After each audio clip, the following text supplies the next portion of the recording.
जय श्री कृष्णा। कैसे हैं आप सब लोग। राहु केतु का राशि परिवर्तन होने वाला है 18 मई को। राहु केतु राशि परिवर्तन करके चले जाएंगे 18 मई को। राहु जाएंगे कुंभ राशि में मीन राशि को छोड़ के, और वहीं केतु जाएंगे सिंह राशि में कन्या राशि को छोड़ के। ये वक्रगत स्थिति में चलते हैं, यानी कि वक्री होके चलते हैं। तो अब इनका जब राशि परिवर्तन होगा तो हमारे लिए कैसा रहेगा। बात करें वृषभ राशि की। पहले समझते राहु केतु है क्या। देखिए, राहु केतु का अपना कोई अस्तित्व नहीं होता है, ये छाया ग्रह हैं, लेकिन इनमें इतनी क्षमता होती है कि ये सूर्य को चंद्रमा को ग्रहण भी लगा सकते हैं। तो इसीलिए जब इनका राशि परिवर्तन होता है तो हमारे जीवन में काफ़ी बदलाव आते हैं। तो चलिए स्टार्ट करते हैं आपके लिए कि कैसा रहने वाला है 18 महीने का जो राशि परिवर्तन होगा। 18 ही मई को होगा, तो कैसा रहेगा। देखिए, राहु जब आएंगे कुंभ राशि में तो आपके 10वें भाव में जा रहे हैं। अब 10वां भाव कर्म का भाव है। वहीं केतु जाएंगे आपके चतुर्थ भाव में। तो काम तो आपको बहुत मिलेगा, लेकिन बस ये है कि अगर आप राजनीति से जुड़े हुए हैं तो वहाँ थोड़ा संभल के चलना पड़ेगा। अगर नहीं है तो राजनीति ज्वाइन भी कर सकते हैं। कहीं ना कहीं आपके अंदर एक नेतागिरी का एक भाव आएगा और बहुत चीज़ों में आपका दिमाग लगेगा। इल्यूशन का कारक है राहु, तो कहीं ना कहीं भ्रम की स्थिति रहेगी और आप बहुत तरीके से सोचोगे कि ये काम कर लें, ये नहीं करें। वहीं जल्दी अगर आप डिसीजन लेते हो तो वहीं आपको थोड़ा पछताना भी पड़ सकता है। वहीं केतु चतुर्थ भाव में आ रहे हैं तो कहीं ना कहीं माता पक्ष से थोड़ा सा परेशानी का कारण बन सकता है। तो माता के साथ आपका व्यवहार अच्छा होना बहुत ज़रूरी है। केतु डिटैचमेंट देता है, यानी केतु अलगाव की स्थिति देता है। तो चतुर्थ भाव में आ रहा है तो यानी कि कहीं ना कहीं आपके जीवन में कुछ बदलाव आएंगे। जैसे कि सुख भाव में आ रहे हैं तो कभी ये भी हो सकता है कि आप एक घर बेच के दूसरे घर में एंट्री करो, या स्थानांतरण हो जाए, यानी कि आपका कहीं ना कहीं ट्रांसफ़र हो सकता है, या घर में कोई नई तरह की चीज़ें लेके आ सकते हो। कुछ चेंजेस, यानी कि कुछ चेंज करेंगे। एक चीज़ को ख़त्म करके दूसरी चीज़ का आरंभ होना, इस तरह का दिखाता है।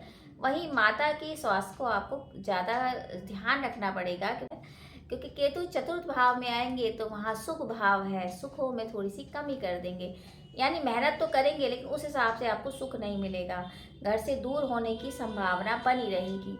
वहीं राहु का, जैसे मैंने बताया, 10वें घर में है, तो आपकी जॉब में बदलाव तो आएगा ही, साथ में हो सकता है कई इलीगल काम आप करना शुरू कर दो, क्योंकि कर्म भाव है। अगर वहाँ पे इलीगली आप भ्रम की स्थिति में रहते हैं और इलीगल काम करते हैं तो शनिदेव की स्थिति भी आप ज़रूर देखिए, क्योंकि शनि की राशि में है तो वहाँ आप फंस सकते हैं। तो बहुत सूझबूझ के काम करेंगे, बहुत तरीके से करेंगे तो ये आपको बहुत ज़्यादा समृद्ध बनाएंगे। क्योंकि राहु केतु अगर आपको ऊंचाइयों पे ले जाते हैं तो वहीं एकदम से नीचे भी लेके गिर देते हैं, यानी कि अप डाउन की सिचुएशन बहुत जल्दी होती है। तो बहुत तरीके से, बहुत सूझबूझ से अगर आप चलते हैं तो आपके लिए बहुत कुछ अच्छा होगा।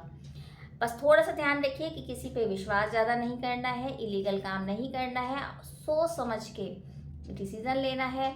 वहीं माता की पक्ष को ध्यान रखते हुए उनके स्वास्थ्य का ध्यान रखिए। ज़्यादा किसी से बहस नहीं करनी है, कटु वचन किसी को नहीं बोलना है, यानी कि अच्छे तरीके से बात करेंगे, अच्छी तरीके से रहेंगे तो आपके कर्म क्षेत्र में आ रहे हैं तो आपका कर्म अच्छा होगा, तो उसका रिजल्ट भी आपको बहुत अच्छा मिलेगा।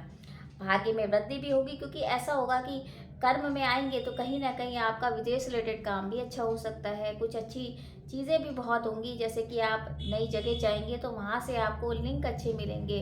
परिवार का सहयोग तो मिलेगा, लेकिन थोड़ी थोड़ी चीज़ों का आपको ध्यान रखना पड़ेगा। बस इतना ही ध्यान रखिए। बाकी उपायों के लिए करें तो उपायों के लिए आपको दुर्गा सप्तशती का पाठ करना है, दुर्गा कवच का पाठ करना है, 7 अनाज पक्षियों में डालना है। हो सके तो किसी नीडी पर्सन या अपाहिज जो है होते हैं उनको अगर आप कुछ दान पुण्य करते हैं तो वो आपके लिए सर्वश्रेष्ठ रहता है।